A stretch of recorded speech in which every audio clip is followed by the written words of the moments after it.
భద్రాద్రి కొత్తగూడెం జిల్లా అశ్వారావుపేట నియోజకవర్గంలో రెవెన్యూ శాఖ మంత్రి పొంగులేటి శ్రీనివాసరెడ్డి పర్యటిస్తున్నారు. ఈ పర్యటనలో భాగంగా దమ్మపేట మండలంలో పరిధిలోని నాచారం, గున్నెపల్లి గ్రామంలో నూతనంగా నిర్మించిన గ్రామ పంచాయతీ భవనాలను ప్రారంభించారు. అనంతరం మండల కేంద్రంలోని ఎంపీటీఓ కార్యాలయంలో ఇందిరమ్మ మోడల్ ఇంటి నమూనాకు శంకుస్థాపన కార్యక్రమాన్ని నిర్వహించారు. అనంతరం ఏర్పాటు చేసిన మీడియా సమావేశంలో పాల్గొన్న మంత్రి పొంగులేటి మాట్లాడుతూ, ఇది ఇందిరమ్మ రాజ్యమని, కాంగ్రెస్ పార్టీ అంటేనే ఇందిరమ్మ ఇల్లని అన్నారు. అర్హత ఉన్న ప్రతి పేదవాడికి ఇందిరమ్మ ఇల్లు అందుతుందని, మొదటి విడతగా 4.5 లక్షల ఇళ్లను సంక్రాంతి పండుగ సందర్భంగా విడుదల చేయనున్నట్లు మంత్రి పొంగులేటి ప్రకటించారు.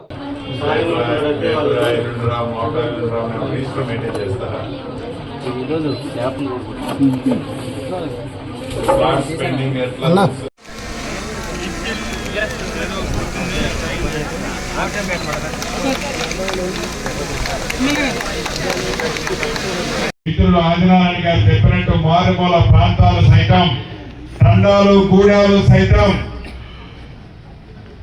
ఏ పేదవాడైతే ఇల్లు కోరుకుంటున్నాడో అర్హులైన ప్రతి పేదవాడికి ఇందిరమ్మ ఇల్లు ఇచ్చే కార్యక్రమాన్ని శ్రీకారం చుట్టి ఇప్పటికే ఆనాడు మన ఇందిరమ్మ ప్రభుత్వం వచ్చిన మొదటి రోజుల్లోనే పేదవాళ్ళకి ఏం అవసరం ఉందో అధికారులే మీ ఇంటి దగ్గరకు వచ్చి ఆనాడు అప్లికేషన్లు తీసుకోవడం జరిగింది.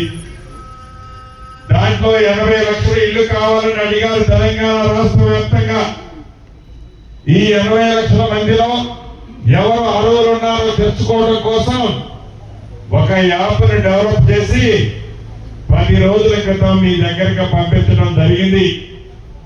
ఇప్పటికి రాష్ట్ర వ్యాప్తంగా సుమారు 40 లక్షల మంది పైగా పేదవాళ్ళ ఇల్లు ఈ యాప్ ద్వారా పూర్తిగా రికార్డు చేసుకోవడం జరిగింది. ఈ సంవత్సరమే ఈ సంక్రాంతికి ఒక రోజు అటో ఇటో మొదటి విడతగా 4.5 లక్షల ఇల్లు ఇస్తూ ప్రతి ఇల్లు ఏ రకమైన డిజైన్ ప్రభుత్వం ఇవ్వదు, మీకు నచ్చిన విధంగా ప్రతి ఇల్లు 400 చదరపు అడుగుల్లో కట్టి ఒక చిన్న బాత్రూము, ఒక చిన్న కిచెన్ కూడా దాంట్లో ఉండాలి అని ప్రతి లబ్ధిదారుడికి 5 లక్షల రూపాయలు ఇస్తూ ఈ 5 లక్షల రూపాయలు కూడా 4 విడతలుగా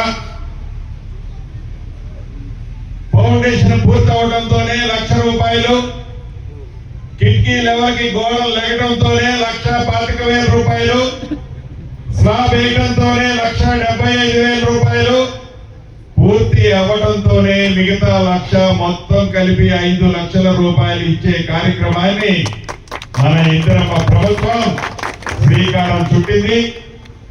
గతంలో లాగా ఆనాడు అధికారంలో ఉన్న పార్టీ నువ్వు పింక్ చొక్కా వేసుకొని వస్తేనే ఇల్లు ఇస్తామని చెప్పారు.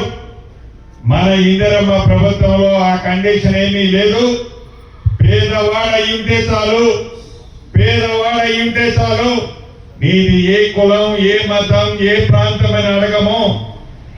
పేదవాడికి నీ కులము ఏమీ అవసరం లేకుండానే నువ్వు ఇల్లు ఇచ్చిన తర్వాత ఇందిరమ్మ పార్టీకి ఓటేస్తావా అని కూడా అడగం. పేదవాడికి ఇల్లు ఇవ్వడమే మన ఇందిరమ్మ ప్రభుత్వం యొక్క లక్ష్యం. ఆ దిశగా ఈ రాబోయే రోజుల్లో గౌరవ శాసనసభ్యులు గారు అడిగినట్లు అన్ని నియోజకవర్గాలకి మొదటి విడత 3,500 ఇల్లు ఇస్తున్నాం.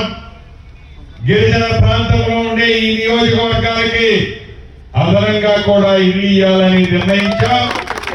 తప్పకుండా అశ్వారావుపేట ప్రాంతంలోని అశ్వారావుపేట నియోజకవర్గంలోని అన్ని మండలాలు, మారుమూల గ్రామాలు కూడా నేను అనేక పర్యాయాలు తిరిగాను. వాళ్ళ కష్టాలు ప్రత్యక్షంగా చూశాను. వాళ్ళ బాధ, వాళ్ళ ఆవేదన నేను విన్నాను. ఈ ఇందిరమ్మ రాజ్యంలో తప్పకుండా ఈ అశ్వారావుపేట నియోజకవర్గంలో అర్హులైన వాళ్ళకి అత్యధిక ఇందిరమ్మ ఇల్లు ఇచ్చే కార్యక్రమాన్ని మన రేవంత్ రెడ్డి గారి ప్రభుత్వంలో తప్పకుండా తీసుకుంటామని మీ అందరికీ మరొక్కసారి తెలుపుకుంటూ, ఒకటి నిజం, పేదవాళ్లలో బహుపేదవాళ్ల ముందు కట్టుకోండి.